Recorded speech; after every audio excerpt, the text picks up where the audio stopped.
Hello guys, Crispy here, welcome back to another video. With this one, my friends, I'm gonna be testing a GeForce RTX 4060 in the Crew 2. This game is still at €1, 98% off, so it's pretty popular at the moment, and we're gonna try it out here with this GPU. This is the MSI Ventus version of the card. We are running it with the latest Nvidia drivers as usual, and I'm not manually overclocking it. You can also see all of its specs right here in Tech Power-Ups. GPU Z resizable bar is enabled, and over on the left, I'm pairing it with a Ryzen 9 7950X3D with half of its cores disabled, so it's basically the same as a Ryzen 7 7800X3D, and 32 gigabytes of DDR5 6000 MHz RAM in dual channel. Let's get into it, shall we? First of all, let's go over the settings. I am starting at 1080p resolution, and we're also going to test this at 1440p, 4K, and 8K resolutions. Obviously, 8K is just for fun, but it should be pretty capable of achieving decent FPS at the higher resolutions, because this game is pretty old. It's from 2018, and I'm using the ultra settings, maxed out settings, basically, without motion blur here.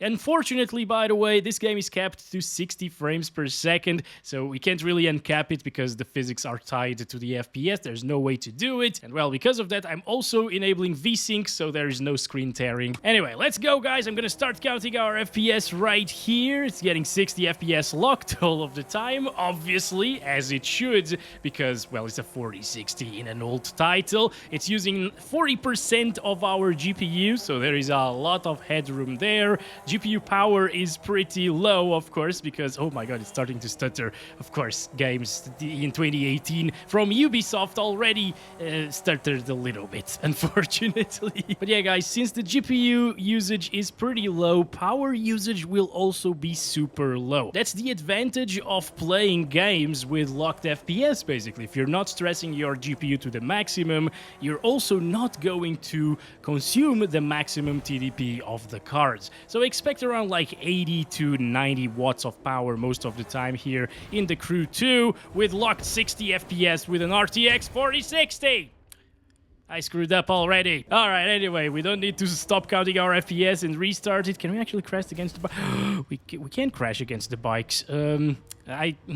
It's terrible because I am a biker myself, okay? With those bikes, not a motorbike. I ride my bike a lot to go to places, you know, so I felt bad there crashing against them. Oh, I would be super pissed if someone did that to me.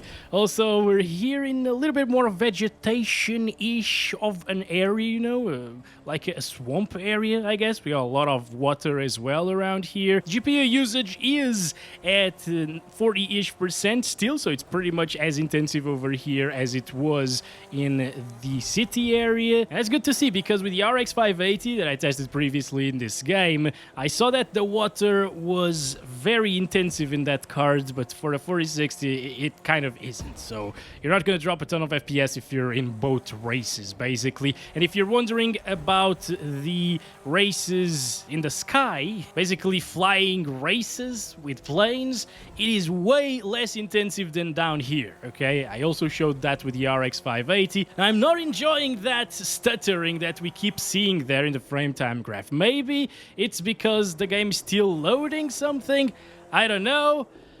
But yeah, I'm not liking that too much. It's probably just loading shaders as we go, and after like 20 minutes of gameplay, those stutters should be gone. Let's go up to 1440p next. And here we have it, 2560 by 1440, still locked to 60 FPS, full resolution scale, of course. It's native res, I forgot to mention that, but yeah, it was also native res at 1080p, even though the game looks very soft, guys, because they implemented FXAA as the only AA method, so it's extremely soft. Alright, I really don't like that, okay? I wish they included like 2 times MSAA or 4 times MSAA as well. That's extremely intensive on the GPU, of course. It's the most intensive anti-aliasing method, but I mean, that way we could actually utilize these GPUs to the fullest, these newer cards, you know, without having to suffer with, oh my god, terrible FXAA softness. Let's continue here. The light, oh my god, stuttering as well. The lighting in this game looks quite good in my opinion, guys. That's probably like the most good looking thing about this game. And also, or the best looking thing about this game. And also the water... I ran that guy over. Wait a second. Can you actually do that? No, it looks like in Forza Horizon 5. Oh my god, I'm so sorry, people with the bikes. Yeah, in Forza, if you try to run over some animals and stuff, they just go to the side real quickly, and it's exactly the same thing that happens here. Look at that.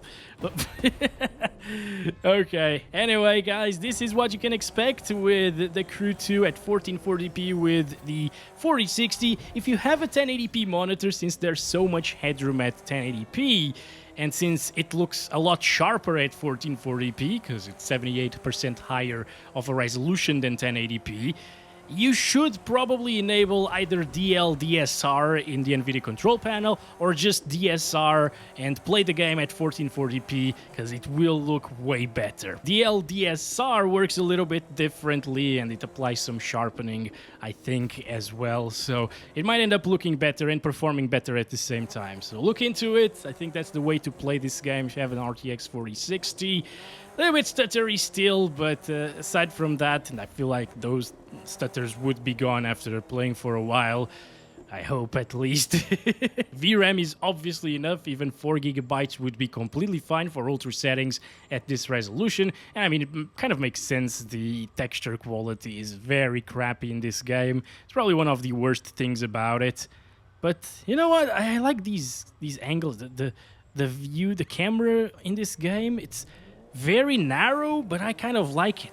It makes the cars look good, in my opinion. Somebody asked me if they should buy Forza Horizon 5 or the Crew 2, and which game was better, and I mean, Forza is better, of course, in my opinion at least. But this is €1. If you're going to buy Forza Horizon 5, just add €1 to your shopping cart and buy this as well. Why not, right? Anyway, I'm going to stop it there for 1440p. It's still a very decent experience here, always at 60 FPS. And let's go up to 4K resolution next. Here we go, 2160p is now the resolution, targeting 60 FPS still. Now I disabled VSync because whenever you drop down from 60 FPS, if you have this enabled, it will start stuttering like crazy. But if you disable it, it will actually be a smooth frame time graph, as you can see right there. So I suggest you to do the same if you're dropping from 60 FPS or seeing a huge amount of stuttering, basically. I'm gonna start counting our FPS here. We're getting 40s. Yeah, it's not too bad, you know. I mean, I expected better coming from a 4060, given that this is an old title once again, and it's 4K resolution, yes, but the graphics don't look all that impressive, right? Still, guys, oh, yeah, damn it, okay. What is this? Ground speed personal highlight. What? That was a highlight? No way. We beat personal highlight with that crap. Holy crap. All right. Also, these bigger stutters will still be there. I think they're shader compilation stutters once again, but I can't be sure because the game doesn't really tell us, you know. But again, it can't be hardware related. I thought it would maybe be because of the slower SSD I had the game installed on, which didn't really make sense because this is an older title once again. But yeah, I now moved the game to the fastest SSD in my system, and it's still the same, so probably just shader compilation stuttering. I don't know. Anyway, you know what's interesting, guys? I played Forza Horizon 5 and I made a video on Forza Horizon 5 with the RTX 4060 recently, about a week ago or so.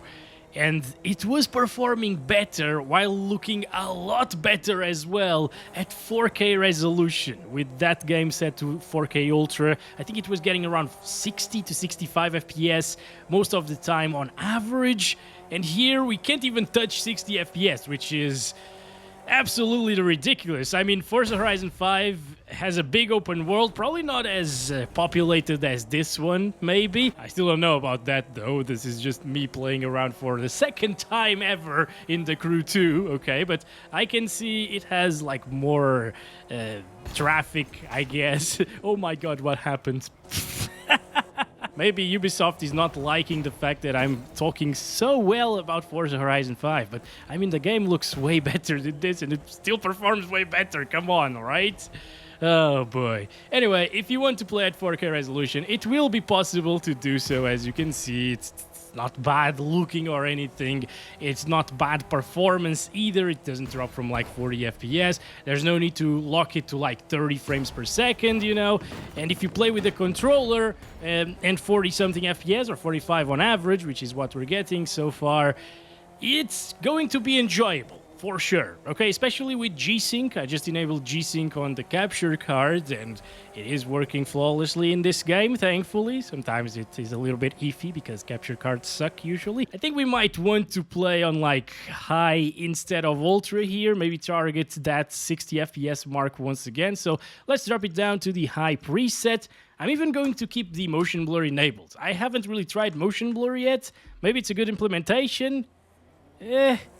I mean, I guess it disguises the low-resolution textures a little bit.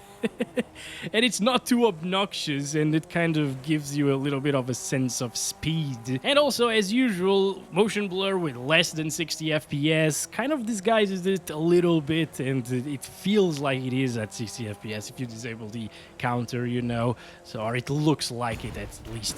So yeah, this is probably a little bit better to play like this if you want 4K resolution. It's unfortunate that we can't play on ultra graphics, especially given that the ultra graphics didn't look very special, you know, not very good.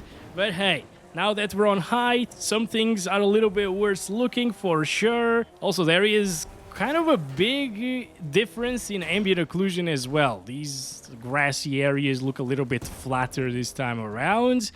But I mean, it's high settings compared to ultra settings, so yeah, that's what you can expect. I wouldn't really drop it down to medium. This is a fine experience. It's always above 50 FPS anyways, so it's gonna be fine, okay, on high settings and 4K, in my opinion. And of course, if you drop it to medium, you already know it's gonna get 60 capped all of the time. So now, let's go up to the final resolution of this video, which is 8K. Here we go, guys. 7680 by 4320 is now the resolution. This is insane. It's 8K, 4 times the resolution of 4K, okay, in terms of pixel count. And, well...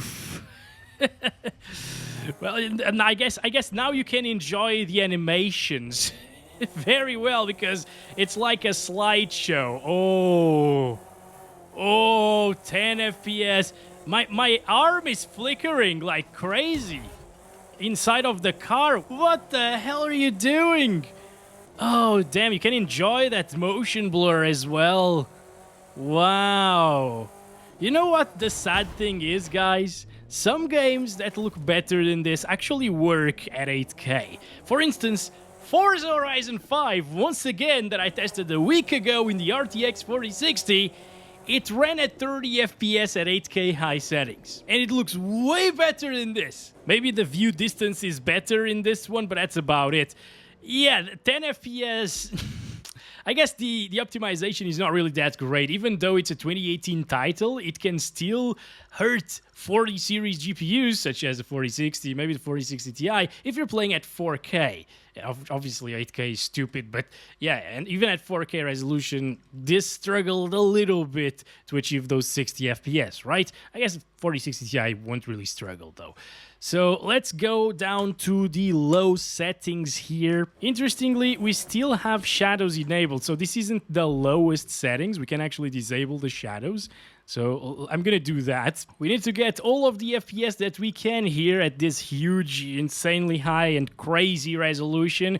And here we go. Now we don't have any shadows enabled, and it gained us around like 5 FPS more, or 3 to 5 FPS more compared to the default low settings preset.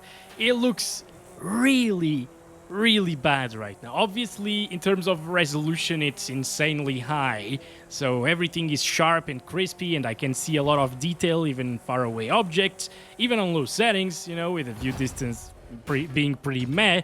But yeah, it's still not enough to achieve 30 FPS. That's just crazy, guys. Look at the water now. It looked so good previously on the ultra settings when I went there with the water at ultra settings, you know.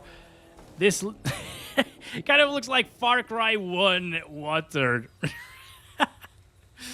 Oh, it's so fun. And the trees far away also remind me of Far Cry 1. Basically, this scenery right here reminds me of Far Cry 1, except for the car. Anyway, with all of that said, guys, I think that's been it for this one. Thank you very much for watching. I hope this was helpful to somebody. And I'll hopefully catch you in the next one. As always, love you all. Bye-bye.